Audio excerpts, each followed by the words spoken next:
Aujourd'hui dans le Bitcoin, déjà merci pour tous vos commentaires, c'est toujours un plaisir. Ici on a Nono-san qui dit: En gros, à chaque fois que le ratio levier spot augmente, les baleines se présentent pour prendre des positions contre la tendance pour liquider tous les traders à effet de levier. Trop de levier en short, gros pump pour liquider les billes, trop de levier long gros dump pour liquider tous les bulles. Si je comprends bien Cryptozoos, il vaut mieux se méfier des signaux d'achat ou de vente ou ce ratio. Merci beaucoup pour ta question Nono-san. Alors est-ce que tu possèdes un fauteuil maçon? Si oui, tu l'utilises malheureusement pas assez. On va commencer par le Bitcoin en semaine en logarithmique. Chose positive qui se passe pour l'instant, c'est que sur le Fibonacci, on a confirmé une cassure du 0,3 et 2. 23 940 pété à la hausse, ça c'est magnifique. Prochaine résistance Fibonacci, 27 366 pour 0,5. Et la zone danger qu'on connaît tous, c'est 0,58, 31 282. Chose encore plus incroyable ici, si on prend ces résistances diagonales sur l'action price, eh bien on a pété hier soir cette grosse résistance à la hausse qui fait office de résistance quand même depuis novembre 2021. Ce qui serait magnifique, c'est péter ici cet EMA 200 parce que si on pète ça à la hausse, hop, on retournera en tendance haussière, ce qui serait encore meilleur. Mais déjà là, on a pas mal de signaux de tendance haussière, enfin de changement de tendance baissière pour partir en tendance haussière. Ce qui fait plaisir. Après, ça n'engage que moi, mais ce qui s'est passé hier soir en logarithmique, c'est plus important que de péter ici cet EMA 200. On va passer en jourly. Ce qui est bien aujourd'hui, c'est que on a confirmé ce retournement haussier grâce à l'EMA 200. Ici, on a pété à la hausse, qui se transforme en support et ensuite to the moon. On a également pris cette divergence boule la semaine passée, puisque là, ça descend. Non, là, c'est tout droit, pardon. Et là, ça monte beaucoup. Confirmé avec cette bougie et depuis ça fait que pump. Est-ce qu'il y a des entrées optimales pour l'instant? Non, parce que l'EMA 20 est trop loin et pas de divergence boule pour l'instant sur ce point. Également chose intéressante, niveau Fibonacci, on rebondit pile poil sur 0,3 et 2, mais combiné avec que dalle. Donc là, si on traite ça, c'est que le Fibonacci c'est un peu risqué, oui, ça peut aller très haut, mais tout comme ici, ça continue à monter, mais le risque à prendre est beaucoup trop grand. Également chose assez positive niveau volume, c'est que on est en train de quitter ici cette zone à la hausse. On est actuellement sur les plus ou moins 24 500. Et au-dessus, il n'y a plus rien. C'est un gros trou. Il y a moyen que dans les semaines à venir, ça risque de satelliser puisque tout ce qu'on a fait là, l'effort qu'on a fait de là à environ 24 000, c'est que dalle. Enfin, c'est énormément par rapport à ce qui nous attend au-dessus. Sur Binance, le volume BTC-BUSD, ça se passe à la hausse puisque jusqu'à environ 25 000 et je dirais même 25 200, pas mal de volume à la hausse pour pas grand-chose à la baisse. Donc les exchanges, ça les arrange si on monte dans cette zone.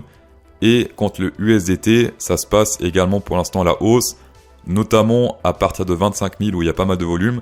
À la baisse, il y a un pic sur les 23 500 plus ou moins, mais à la hausse, c'est quand même plus rouge. Niveau whale plancton, les gros whales 1 million à 10 millions ont commencé à se décharger depuis le pic de hier soir, ou c'était hier après, peu importe, ça commence à se décharger.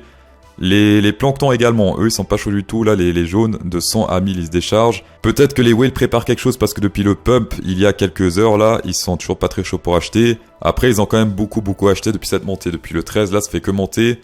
Et là c'est vraiment la première décharge qu'on a depuis le 13 février. En fort hour candle, contrairement aujourd'hui c'est pas du FOMO puisque là on est pile poil sur le support EMA 20 et une fois plus qu'est-ce qui se passe EMA 20, entre l'EMA 20 et l'EMA 50 hop on se fait rejeter à la hausse. Divergence boule confirmée si on clôture ainsi, puisque là ça descend, là ça monte beaucoup. Si on ravale cette bougie rouge, en effet c'est une divergence boule pour aller toujours plus haut. Il reste encore 2 heures, si la bougie clôture ainsi, pourquoi pas. Mais si elle clôture en mode comme ça, il y a beaucoup de risques à prendre. Également les para range continuent à faire leur effet, on n'a rien bougé depuis pas mal de jours. Et là, une fois plus, hop, on rebondit pile poil sur ce niveau-là. Prochaine résistance, ça se passe ici autour des 25 203. On se fait rejeter pile poil 2 fois ici sur ce niveau.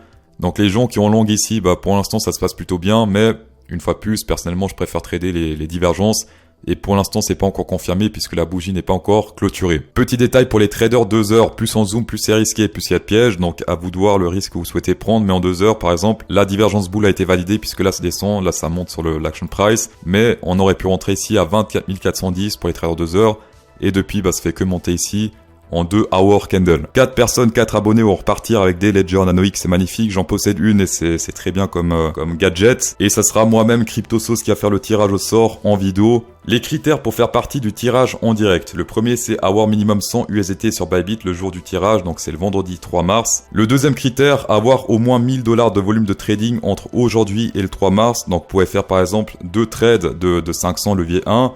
Vous pouvez faire par exemple un trade de 250, levier 4, ça fait 1000 aussi. Alors attention, le levier c'est risqué, donc uniquement pour les traders expérimentés. Peu importe, tant qu'il y a au moins 1000 $ de volume d'ici le 3 mars, vous participez. Et le dernier critère le plus facile, avoir fait votre compte Bybit avec mon lien partenaire au en description, peu importe quand.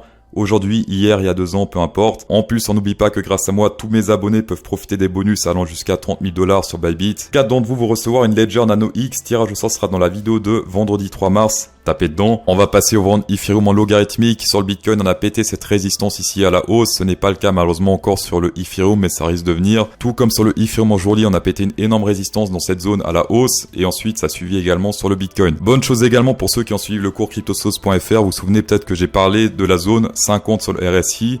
Et souvent, ça fait office de support et de résistance, puisque là, on peut voir par exemple que, hop, on se pète la gueule, support en monte. Ici, hop, résistance, on se pète la gueule, c'est pas au millimètre près, mais hop, on se pète la gueule. Et là, qu'est-ce qui se passe? On pète à la hausse, hop, et on rebondit pile poil ici sur le 50, sur le RSI. Donc ça également, c'est plutôt positif parce qu'on dirait que ce support, enfin cette ex-résistance maintenant se transforme en support. Et niveau spécial go, on est toujours dans ce butterfly, ce papillon qui s'est formé il y a très longtemps, ça date de juin 2022 et depuis, on n'a toujours pas atteint la première target. Et la première target, ça se passe ici autour de 2159 $. On va passer sur le gold en journée. Pour l'instant on teste pile poil cette zone 0,3 et 2 si on prend ici ce top et ce bottom 0,3 et 2 pile poil. Donc là on est rentré dans cette zone de volume à partir de 1853, pas mal de volume. Et ça va très bas. Ça va très bas jusqu'à environ énorme pic ici à 1711. Chose intéressante également niveau spécial go, il y avait ce sharp bear, ça fait très longtemps qu'on en parle, entre les 1893 et 2005, alors je sais pas pourquoi c'est pas confirmé ici. Dans tous les cas, si on sort de cette zone, bah c'est confirmé. Et la première target d'un shark bear c'est le 0,58. Si on prend ici le bottom et le top, ça se passe autour des 1747. Alors ça c'est uniquement si on prend spécial go. Selon le volume par exemple, c'est assez compliqué puisque beaucoup de volume à partir du niveau actuel.